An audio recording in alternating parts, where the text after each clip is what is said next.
Hello children, how was your holidays? You got a good break, right?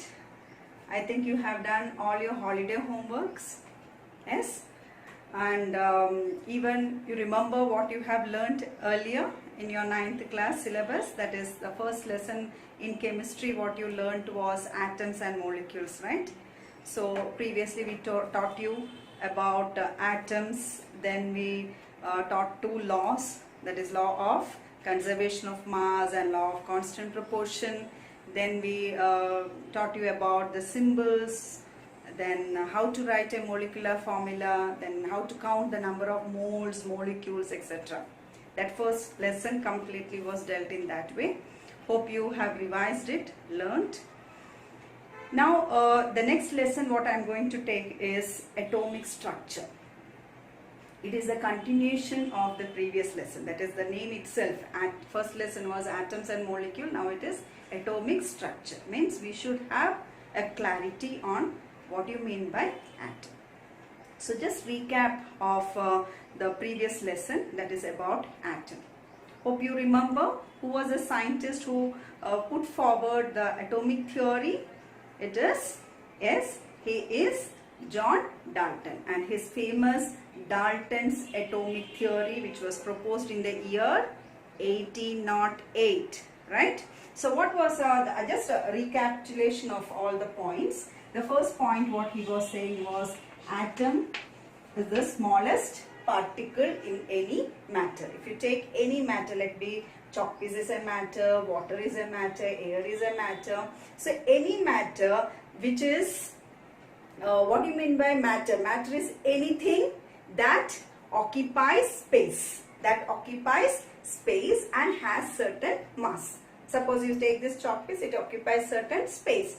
Occupies space means it has certain volume and also it has mass. So anything which occupies space and mass is called as matter. Now John Dalton said that matter is made up of very small particles which are called as atom. So what are the things, what are the properties of the atom? He said that atom is invisible, means we cannot see with our naked eyes, as well as it is indivisible. Indivisible means we cannot divide it, we cannot split it. So atoms are invisible as well as atoms are indivisible. Next what he said?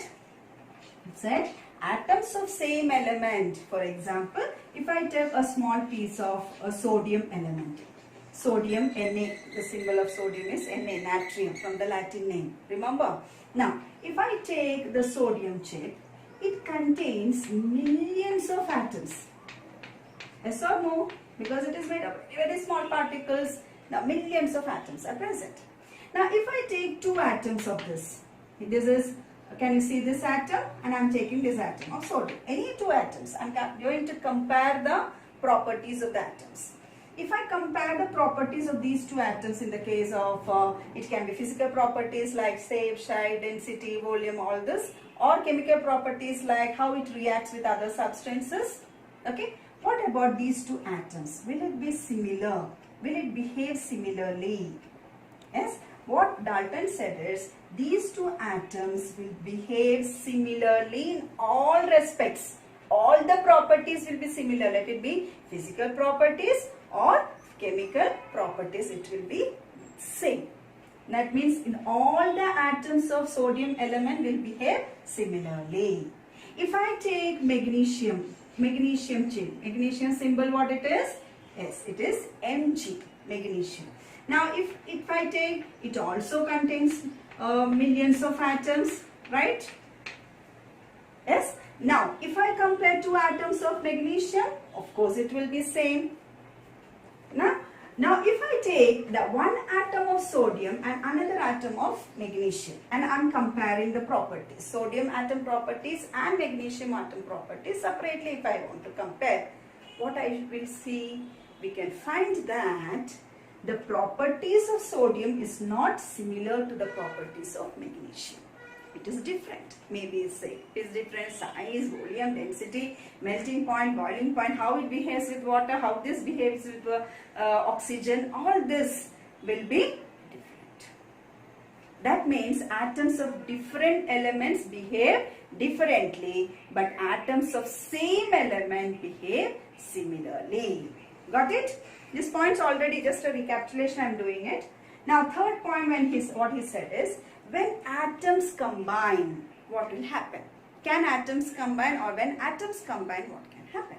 Now, if I take oxygen atom, O represent oxygen, and another oxygen atom, yes, what will happen? Oxygen atom combines with oxygen atoms to yield oxygen molecule. Now, we are getting a new term which is called as molecule. And at that time, John Dalton, he said this as compound atom. Atoms combine to form compound atom. Later on, we renamed compound atom as molecules.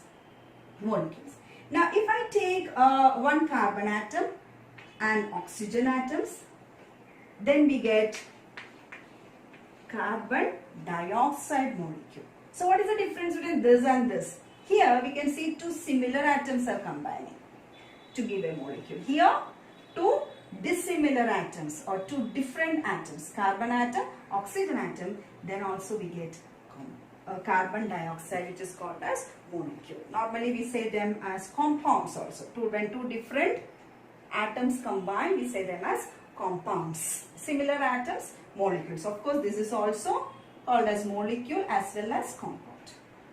Now, next what he said is, when it is combining, suppose carbon and oxygen is combining to get carbon dioxide.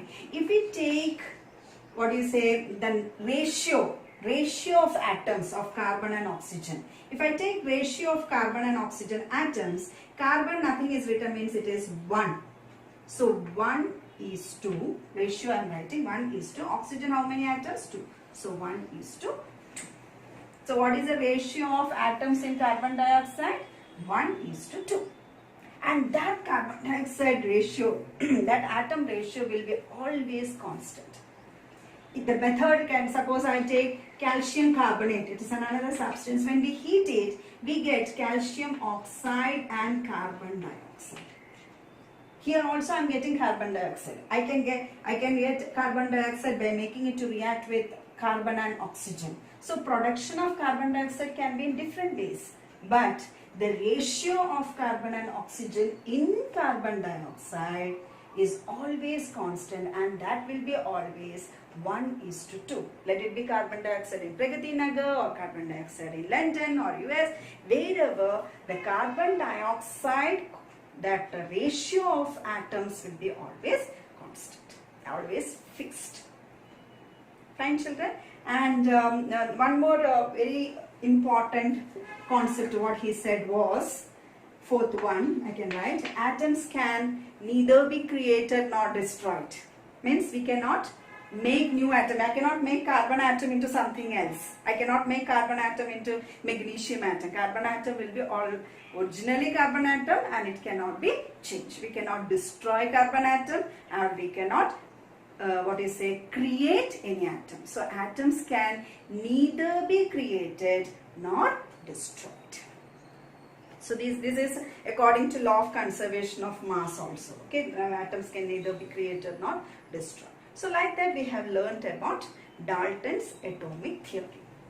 Now when the first point, when he said that atoms are indivisible, means inside atom nothing is there. That is the last particle. That is the last particle and there is nothing inside. And when he was thinking of that, he said that atom is neutral. Means it is not having any charge. Neutral. But later on, when new experiments were done by different scientists, namely, you must have heard about Faraday. Faraday's 3 laws are there for electrolysis. So when he was talking about electrolysis, when he was allowing current to pass through some solutions, he could see that some ions are formed. That means some charges are formed. From where these charges are coming? That means the scientists understood that something is there inside the atom. It is not the last particle. Something should be there inside the atom, and that inside particle should have certain charge. Like that, discovery started. Okay. Now the first thing that you should understand is atom is the smallest particle. Yes, true.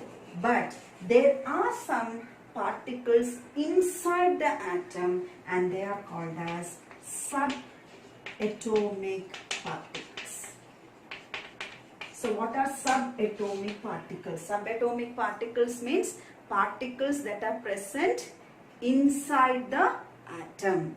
Okay, you must have heard those particles names like electrons, protons and neutrons. These are the three main subatomic particles, but we have almost 30 subatomic particles, but mainly we focus only on these three subatomic particles because these three are found in all the atoms except hydrogen. Remaining almost all the atoms, these three are fundamental subatomic particles. Which are they? Protons, electrons and neutrons. So now I am going to teach you how they are being discovered. Who are the scientists who contributed in the discovery of these three main subatomic particles? Fine, children? Now moving forward, there was an English scientist, his name was William Crookes. So William Crookes was doing lot of experiments on discharge tube. He gave the name as discharge tube. So how this discharge tube will be? It is a long cylindrical tube made up of glass, transparent, so that what is happening inside also we can see through. And he was allowing current to pass through gases, different types of gases. At that time we know that gases cannot conduct electricity. Yes, suppose you take air. Air is a good conductor or a bad conductor? Air is a best example of bad conductor of electricity. It will not allow current to pass. Is it a blessing? Yes, it is a blessing for us that if ever air conducts electricity, what will happen to us? Current will pass across and we will get shock, isn't it? So, but fortunately, air is a bad conductor, or you can say insulator for electricity. Yes, but imagine a situation where we get shock through air. At what time we will get that? Air becomes a good conductor in day-to-day life. Daily life, you can see that sometimes we will hear in the newspaper or in the news that a person died of electric shock. How? Through air. How and when? Yes, you must have thought. Okay, the correct answer is during lightning.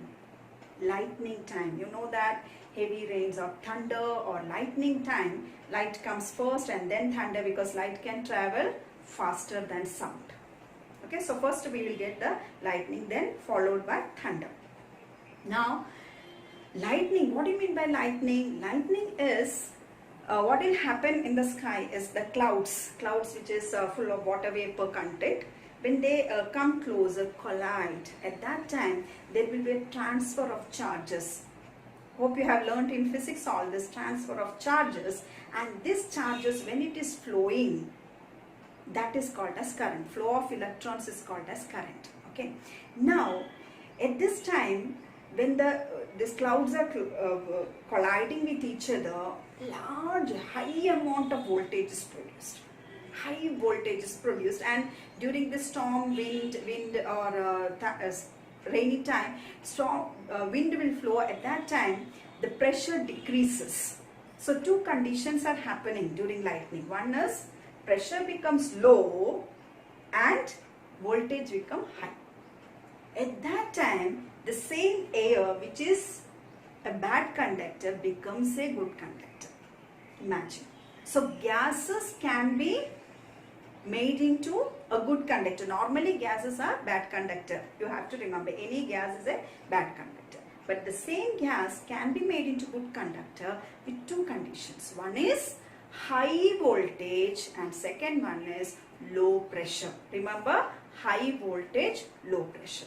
So these two conditions were taken care by William Crookes. What he did is, in discharge tube, he filled with different gases and he started seeing whether the gas is allowing current to pass by increasing the voltage and decreasing the pressure.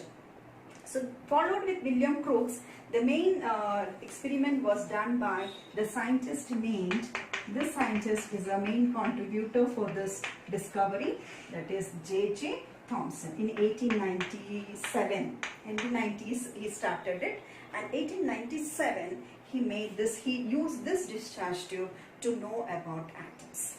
So what he did, he took the same